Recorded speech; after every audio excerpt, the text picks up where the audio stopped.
আল্লাহ কোরআনে এই আয়াতের আগের আয়াতে আছে, আল্লাহ বলেন অধিকাংশ মানুষের কথা হইল রব্বানা আতিনা ফিদ দুনিয়া হাসানা ওয়া মা লাহু ফিল আখিরাতি মিন খালাক।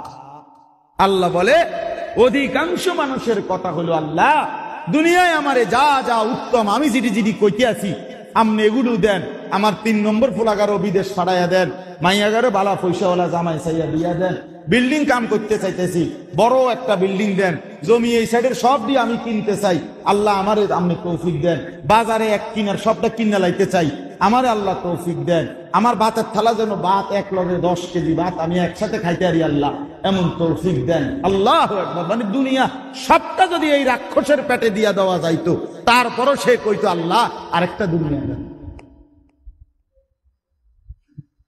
আরেকটা কি দেন, দুনিয়া দেন। বুঝেন না? এত কিছু রানছে আর বড় হবে ডাইল করলে না, বর্তা জাতীয় কিছু নাই। হ্যাঁ, 2 আইটেমের নি শাক দুনিয়া দুনিয়া, এরপরে সব একত্রে খেয়ে পেট ভইরা 2-4 ঘন্টা পরে বাথরুমে জমা দিয়া সমাজ আয় ব্যয়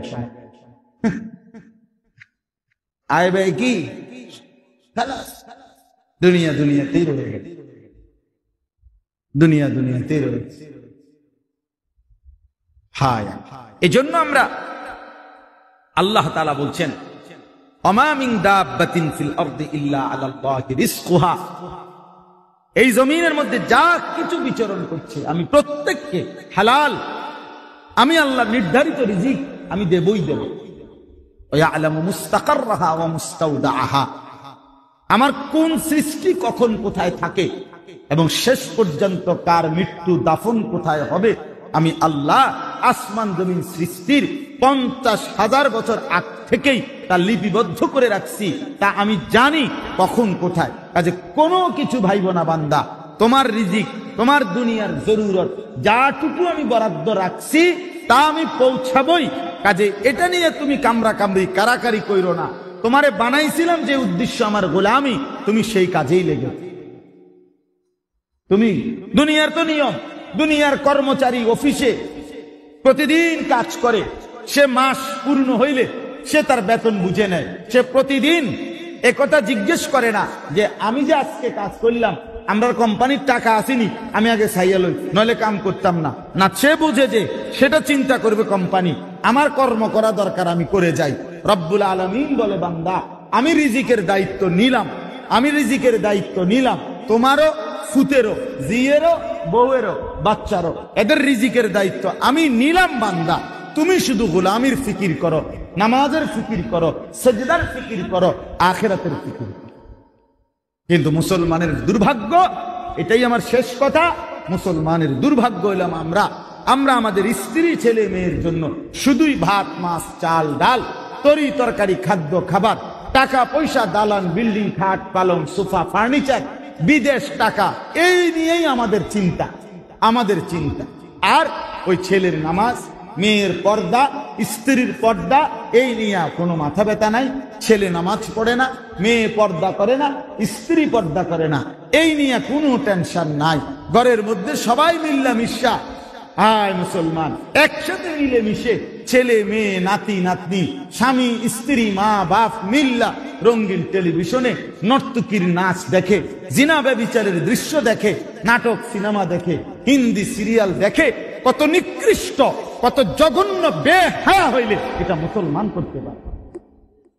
ওই মা বাপের মতো বেহায়া নির্লজ্জ আর কেউ হইতে পারে না যারা তাদের সন্তান সহ একসাথে নাটক সিনেমা দেখে। বলে তারা সবাই মিলে একসাথে যেন সম্মিলিত সিদ্ধান্ত নিছে যারা একসাথে জাহান্নামী হব, মরব, একসাথে কবরের আযাব ভোগ করব, একসাথে জাহান্নামের আযাব। নাউযুবিল্লাহ, আল্লাহ আমাদেরকে মাফ করে দেন। অতএব আজকে আমাদের এটুকুই কথা, আমরা যেন প্রত্যেকে রিজিকের বিষয়টা, রিজিকের বিষয় শুধুই কেবল খাদ্য, শুধুই টাকা, শুধুই সম্পদ, এটার জন্যই আমাদের পৃথিবীতে আসা, এটা যেন মনে না করি। এই যে কয়জন আছেন, এটা ইউরোপের স্লোগান, এটা বস্তুবাদের স্লোগান, এটা পুঁজিবাদের স্লোগান, এটা ক্যাপিটালিজমের স্লোগান, এটা জড়বাদের। যাদের কাছে দুনিয়া, যাদের কাছে এই পৃথিবীর সমস্ত জিনিস, এই সুখের সব, এটাই সবকিছু। আমাল হায়াতুদ দুনিয়া, দুনিয়া দুনিয়াই, মা হিয়া ইল্লা হায়াতুনাদ দুনিয়া, আর কিছু নয়, শুধুই দুনিয়া। তাদের কাছে স্লোগান এটা যে ম্যান ইজ ইকোনমিক্যাল এনিম্যাল, মানুষ একটি অর্থনৈতিক প্রাণী, ফেরাতের মুসাফির। ঠিক কিনা বলেন? আমাদের প্রস্তুতি, আমাদের ফিকির, আমাদের চিন্তা চেতনা যেন আখেরাত কেন্দ্রিক হয়। আমরা যেন কবরকে ভয় পাই, আখেরাতকে ভাবি, হাসরের মাঠকে যেন আমরা ভয় পাই। হাদিসের মধ্যে আছে, হযরত ওসমান রাদিয়াল্লাহু তাআলা আনহু কবরে দাঁড়াইলে ভীষণ কাঁদতেন। কবরের সামনে দাঁড়িয়ে কাঁদতে কাঁদতে হাত্তা ইয়াবুল্লা লিহিয়াতাহু, হযরত ওসমান তার দাড়ি ভিজে যেত। ওনাকে জিজ্ঞেস করছে, হে ওসমান, আপনি এত বড় খলিফা, আপনি কবর দেখলে এভাবে কাঁদেন কেন? হযরত ওসমান বলেন, জানো না, এটা তো আখিরাতের প্রথম ঘাঁটি। এখানে যদি কেউ ধরা খায়, সে সব ঘাঁটিতে আটকায় যাবে। এখানে যদি কেউ বেঁচে যায়, সামনের সব ঘাঁটিতে সে বেঁচে যাবে। এই জন্য আমি কবর দেখলে এতটা ভয় পাই। হায়, আমি কবরে মুক্তি পাবো। কোরআন শরীফে আছে, ইব্রাহিম আলাইহিস সালামের মতো নবী, তিনি পর্যন্ত হাসরের মাঠের ব্যাপারে, কিয়ামতের মাঠের ব্যাপারে আল্লাহর কাছে দিবানিশি দোয়া করতেন, রব্বি লা তুখজিনি ইয়াউমা ইউবআসুন। আল্লাহ, যেদিন আপনি সবাইকে হাসরের মাঠে উঠাবেন, সেদিন আমি ইব্রাহিমকে বেইজ্জতি করবেন। আমার ভয় লাগে মা। অথচ উনি খলিল, উনি আল্লাহর খলিল, খলিলুল্লাহ। এরপরও উনি বলেন, আল্লাহ, আমার তারপরেও কেমন যেন ভয় লাগে না, হাসরের ময়দানে বেইজ্জতি করবে। নবীজি বলছে, মূসা নবীর মতো নবী হাসরের ময়দানে বলবে, লা আসআলুকা ইয়াউমা উম্মি ওয়ালা উখতি। মূসা নবীর মতো নবীও বলবে, আল্লাহ, আজ আমি আমার মাকেও চাই না, বোনকেও চাই না, বাল আসআলুকা ইয়াউমা নাফসি, আমি শুধু আমাকে বাঁচাইতে চাই। নবীজি বলছে, ইয়াকুব নবী ইউসুফ নবীকে দেখবে, ওনার ছেলে, যে ছেলেটার জন্য 40 বছর টানা কাঁদছিলেন, চোখের সাদা বানায় ফেলছে, কাঁদতে কাঁদতে অন্ধ হয়ে গেছিলেন, সেই ছেলে ইসমাইল, তাকে, আরে ইউসুফ, ইয়াকুব নবী দেখার পরেও নবীজি বলছে, কসম খোদার, একবারও ছেলেকে ডাক দিবে না, বরং ইয়াকুব নবী বলবে, ইয়া রব্বি নাফসি নাফসি, আল্লাহ আমাকে বাঁচান, আমাকে। ইব্রাহিম নবী ইসমাইলকে দেখে ডাকবে না, কেউ না, কেউ কাউকে ডাকবে না, কেউ কাউকে।